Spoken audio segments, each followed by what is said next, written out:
Assalamualaikum warahmatullahi wabarakatuh. Kami dari kelompok 7 ingin mempresentasikan tentang manajemen lini dan jenis resiko utama yang dihadapi sebuah perusahaan. Manajemen lini memainkan peran penting dalam manajemen risiko perusahaan. Hal ini karena manajemen lini, unit-unit lini memiliki kontak-kontak terdekat dengan para pelanggan dan pemasok, sehingga efektivitas mereka dalam mengatasi permasalahan risiko bukan hanya akan berdampak pada pengurangan potensi kerugian, tetapi juga pada reputasi perusahaan secara keseluruhan. Oleh karenanya, penting sekali agar para manajer lini yang mengejar bisnis baru dan peluang bertumbuh untuk menyelaraskan strategi bisnis mereka dengan keseluruhan kebijakan risiko perusahaan, yaitu melalui pola integrasi RN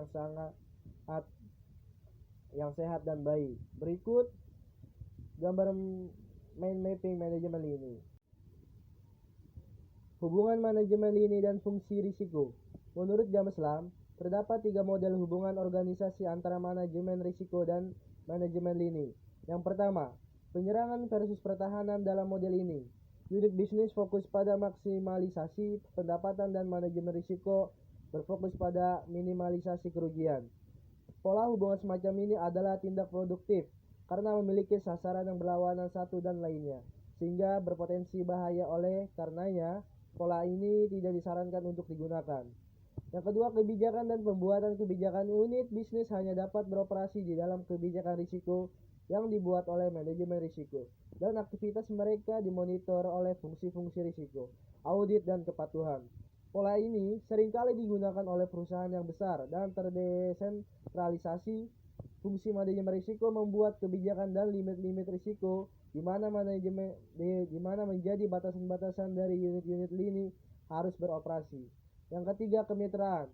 Unit bisnis dan manajemen risiko secara bersamaan mengevaluasi dan menyelesaikan permasalahan dalam manajemen risiko dan memiliki sasaran dan tujuan yang sama. Berbagai solusi yang ditawarkan agar bisnis tidak berisiko. Hubungan antara manajemen risiko dan manajemen lini adalah sebuah faktor kritis terhadap keberhasilan pelaksanaan banyak program ARM. Untuk membangun hubungan yang sehat, harus dipertahankan keseimbangan antara pengawasan perusahaan yang efektif dan keputusan lini yang efisien. Untuk mencapai dan mempertahankan keseimbangan demikian, program ARM harus berupaya mengintegrasikan manajemen risiko ke dalam proses manajemen bisnis. Artinya, melibatkan kedua fungsi tersebut dalam berbagai hal tersebut di bawah ini termasuk: yang pertama, strategi dan perencanaan bisnis; yang kedua, pengembangan produk dan pengembangan bisnis baru; yang ketiga, penentuan harga produk; dan yang keempat, pengukuran kinerja bisnis. A. Strategi dan perencanaan bisnis.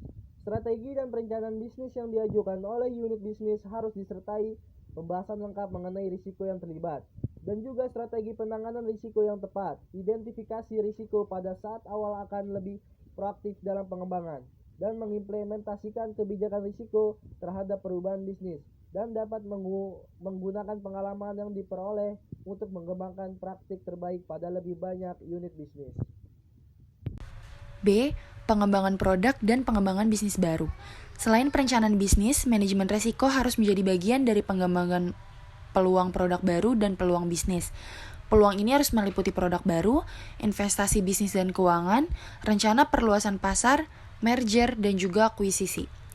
Saat manajemen mengejar salah satu peluang bisnis yang ada, mereka hanya bergantung pada sekumpulan asumsi bisnis seperti volume, harga, biaya, dan juga teknologi. Lalu terdapat risiko yang terkait dengan masing-masing asumsi ini. Selanjutnya ada penentuan harga produk. Biaya risiko harus ada dalam penentuan harga produk atau jasa yang ditawarkan. Biaya tersebut biasanya meliputi kerugian yang dimiliki, mulai dari kerusakan, kesalahan, piutang tak tertagih, dan lainnya. Lalu biaya modal ekonomis untuk menyerap kerugian yang tidak diperkirakan, dan juga biaya pemindahan risiko atau premi asuransi dan biaya lindung nilai risiko. Lalu poin terakhir ada pengukuran kinerja bisnis. Pengukuran kinerja dan sasaran bisnis harus memasukkan unsur risiko. Hal ini karena perusahaan dalam aktivitas bisnisnya selalu berhadapan dan mengambil risiko untuk menghasilkan pertumbuhan dan keuntungan bisnis. Oleh karena itu, masuk akal apabila memasukkan unsur risiko dalam pengukuran kinerja bisnis.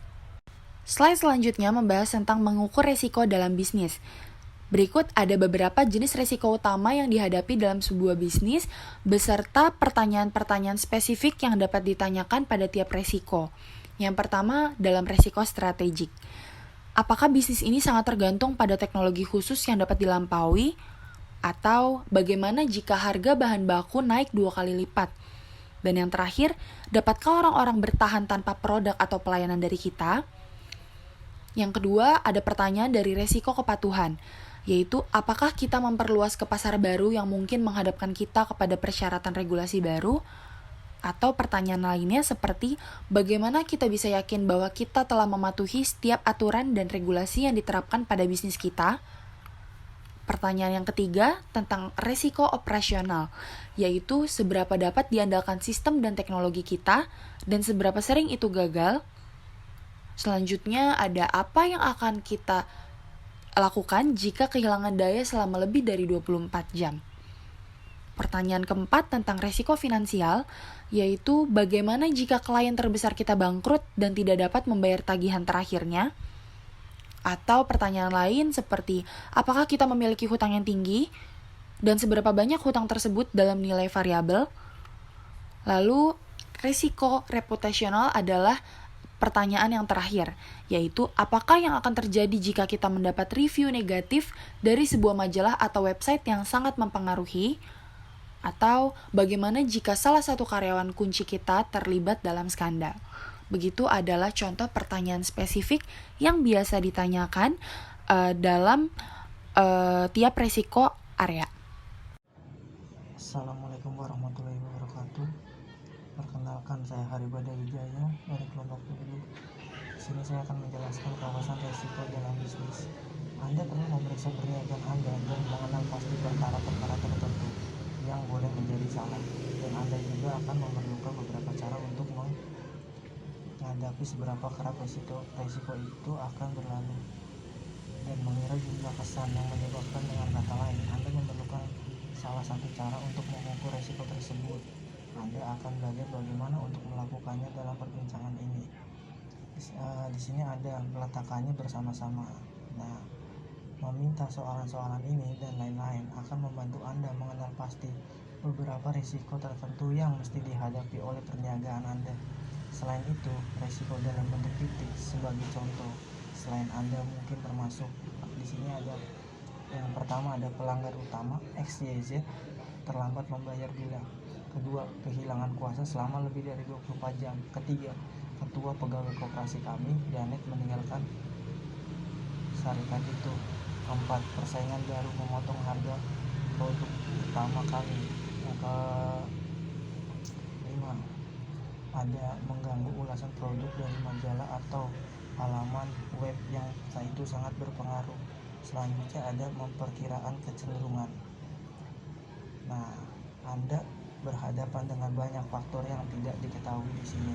Tentu saja, jadi tidak perlu pergi ke masa yang panjang untuk mencari ketepatan untuk mengira peratusan tempat. Bagaimana kalian untuk setiap peristiwa skala 5 titik cukup untuk membayar perdagangan. Contohnya adalah yang pertama, sangat kerap. 2, agar tidak kerap. 3, kadang-kadang. 4, agar kerap. 5, sangat kerap. Ide ini adalah memberikan salah satu untuk menarikkan setiap risiko berdasarkan kecenderungan untuk berlaku. Sebagai contoh, jika salah satu pelanggan utama Anda lewat pembayar tagihan tersebut, maka Anda boleh memberikan skor 4 atau 5. Selanjutnya ada memperkirakan dampak. Memperkirakan dampak, sekarang Anda telah memutuskan berapa kerap setiap kejadian berlaku. Langkah terus-menerus adalah mengantarkan kesannya. Jika ini berlaku, bagaimana ia akan menjelaskan perniagaan Anda? Adakah ia menjadi ancaman besar yang mengganggu kesinambungan perniagaan Anda?